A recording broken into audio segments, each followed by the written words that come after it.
still in the bag. Let's get it out. Let's see what it looks like. Is there a hotel pan somewhere? Yeah, we got one. Oh, that one's Oh, right here. small. Beautiful.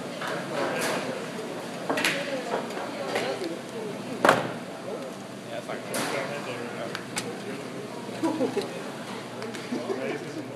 What's that?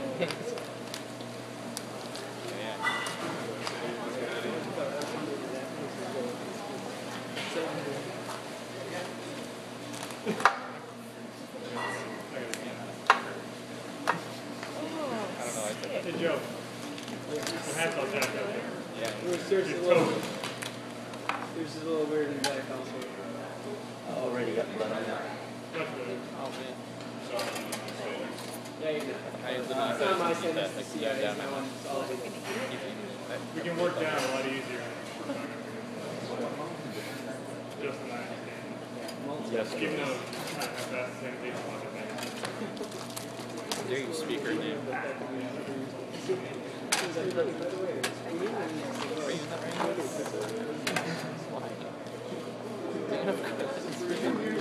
Once it's pull out the pan in the bag. All the credits are ready. I tested out some SATs with my SATs are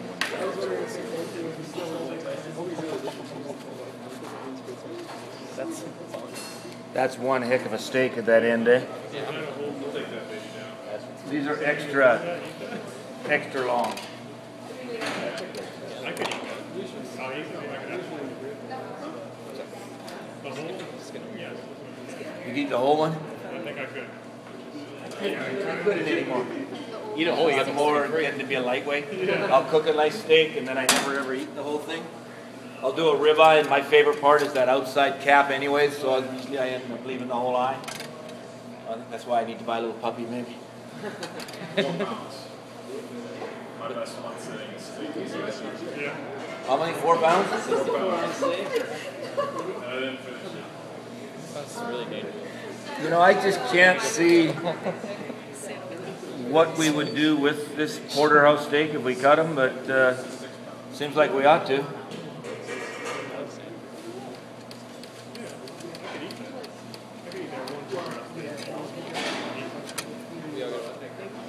I think our team gets one of those.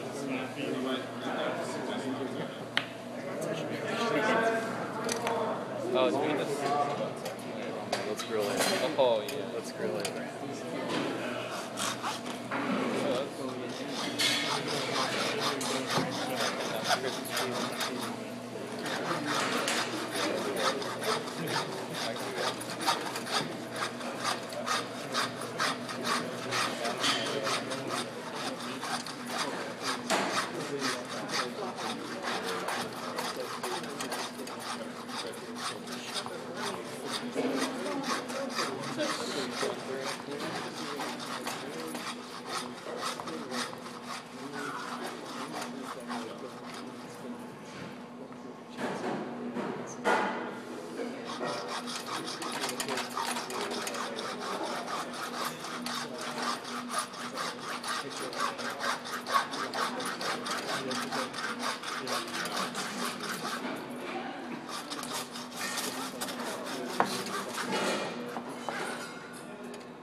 Wow. Yeah, let's Seriously. Let's throw it on the grill. So trim off a little excess fat in there. Also want to take off this back strap, back of the shine.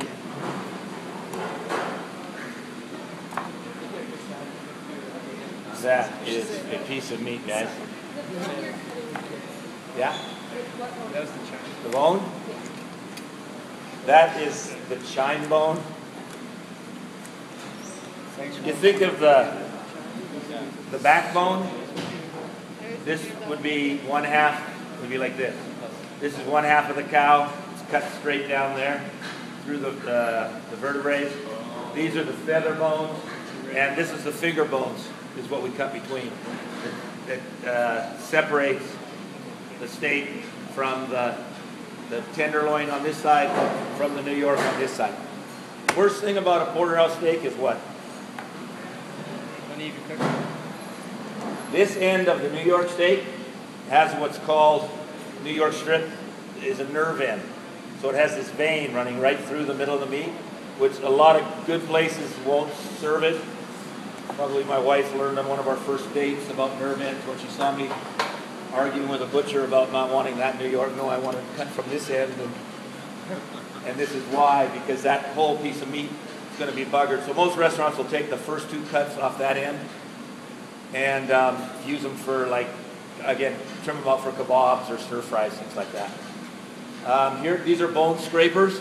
So whenever you cut a pork chop or something through a bone, you always want to make sure you get those fragments off of the meat.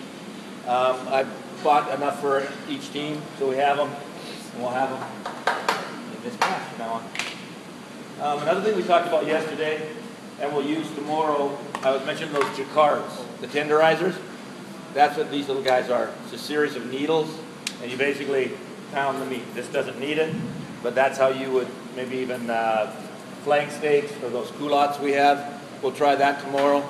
Also, like if you're going to brine something, like a brisket for corned beef and stuff like that, if you'll needle them, the brine will go in much easier. One of the guys in 17 or 18, Rob, said he brined corned to corned beef for a brisket for St. Patty's Day, but the inside was still brown, didn't take on the color. So I said he should have had one of these, and that would penetrate it, and your brine would get through much better. So this is like probably, should we weigh this up? We think that weighs 22 ounces, maybe 24 ounces. That's a huge steak. Normally they're not that big. This is a very big ribeye also.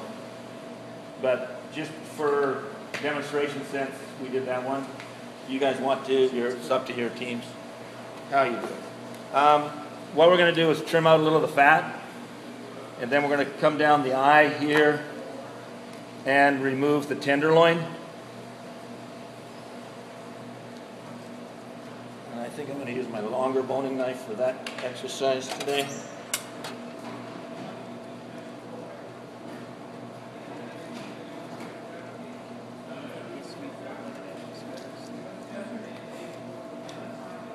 So just keep your knife to the bone, and then down and around. Everybody see how we're peeling it back?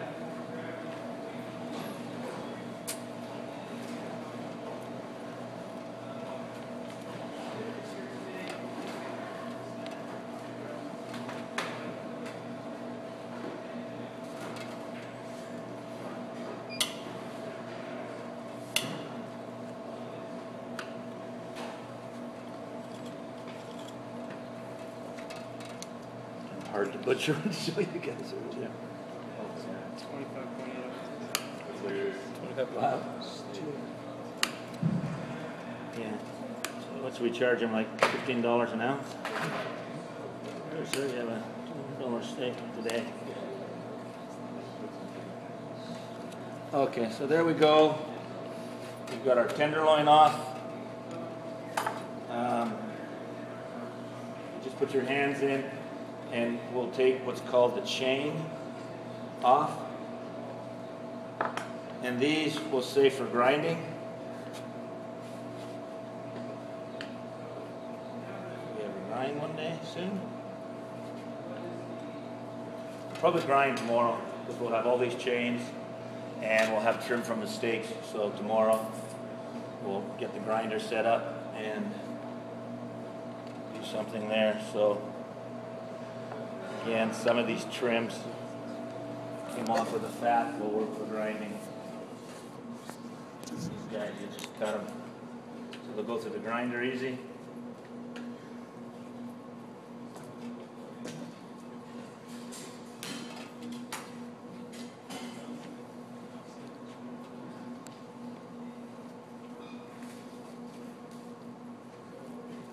Just use your hands, peel all that stuff off.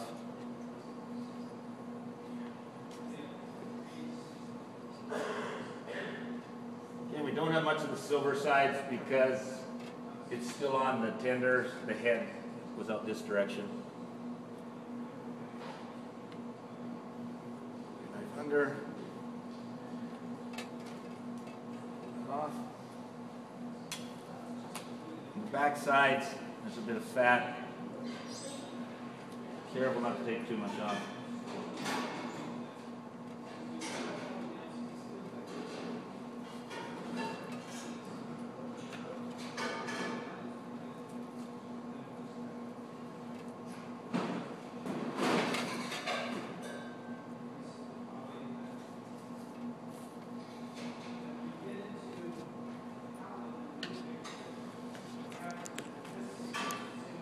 Probably will cut from here and go forward. You can squish that last little one up. Tomorrow we're going to cut 6-ounce fillets for the restaurant.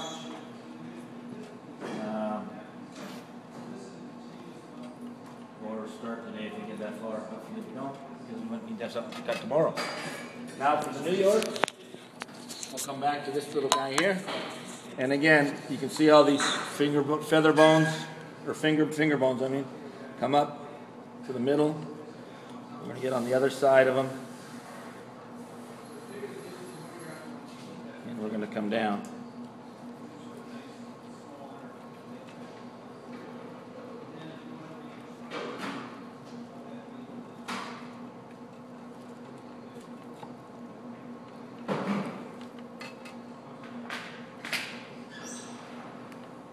We've got one rib bone in here too.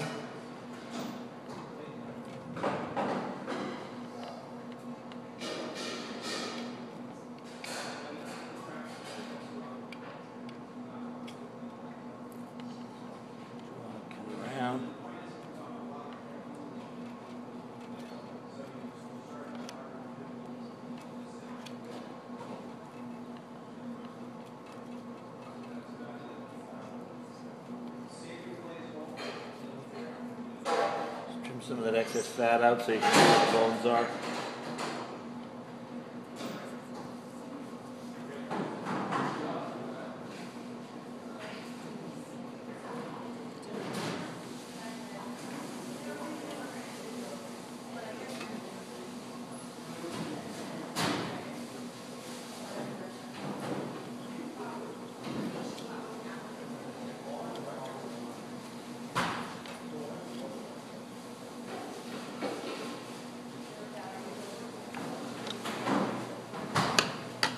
What did I say, when our hands get greasy and our knife gets greasy, let's wash it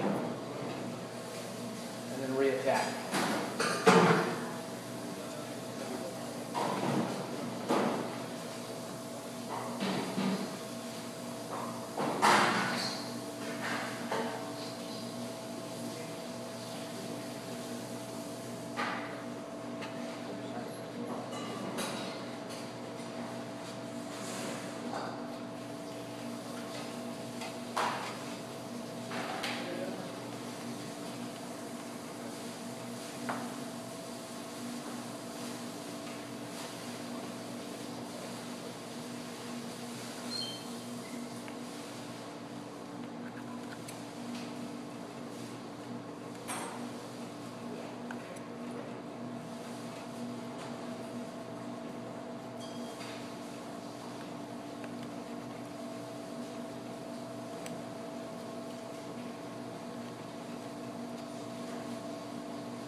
Kind of a little lip bone down at the bottom here. You want to go around.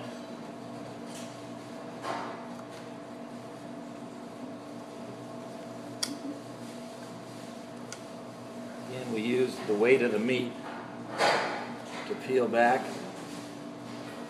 as we can see.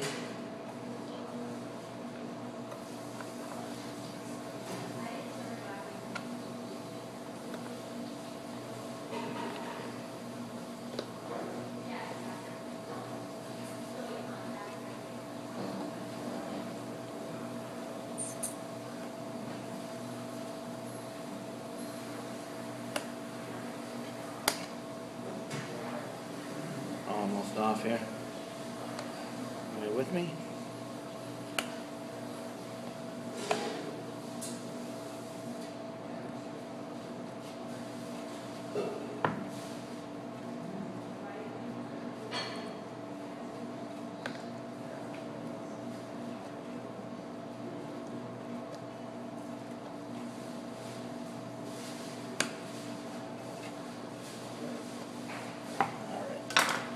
we go.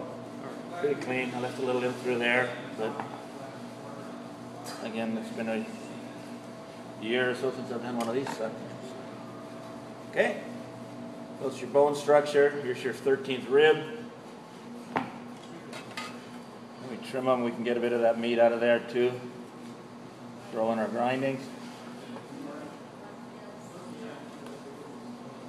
A little bit counts.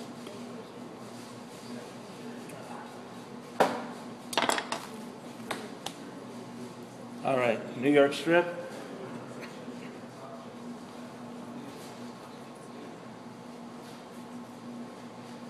Let's trim off these back connective tissues. This big guy here.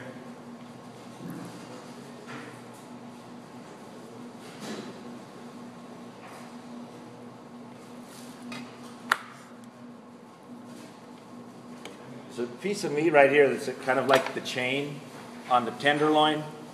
You know, a lot of places, depending on how much you're getting for your steaks, will leave that on.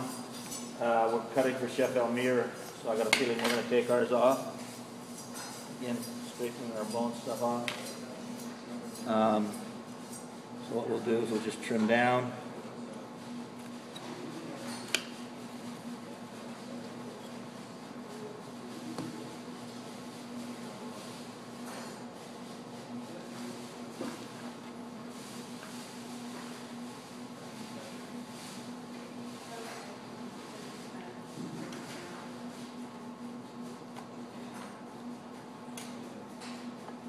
Slippery knife again, guys. Shoot. Always clean up as you go. Stuff off.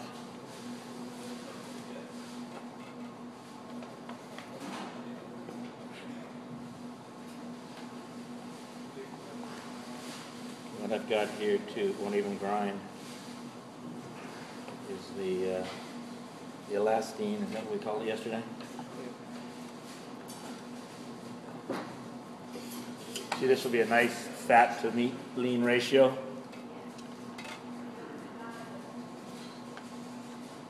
A little bit of tissues on the bottom side. We'll trim up.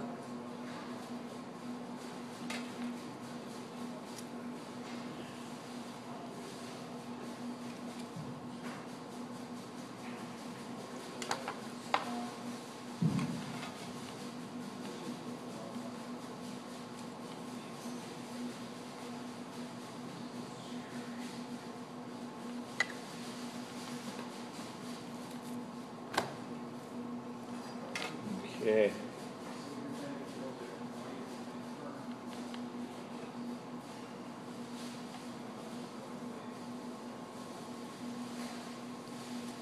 All right, that's about all we want to take off on that. This eye and the fat cover here is pretty good. What I think we'll do when we firm it up and we cut our steaks tomorrow, we'll cut them a little wider so that we can take the fat off one at a time. You can see more of the eye than if we trim all the way along. That way we'll have a nice even cut. We do it tomorrow. So what we have here then, we have a New York strip, pretty much trimmed down, it's steak ready. Fill the fat a little bit. But if you don't take this tissue in the back along there, your steak's gonna curl up on you. A little bit more and get along in there. Any questions on this one? Well, you'll have them when you get going and I'll be around. Should we do this one first? And then, or should I show you to denude the tender too right now? Did we put the tenders up here, guys? Over there? I would suggest Do this part first, and then the tender after? All right, let's get at them. So there's one per team, so maybe a few of you work on taking the tenders off first.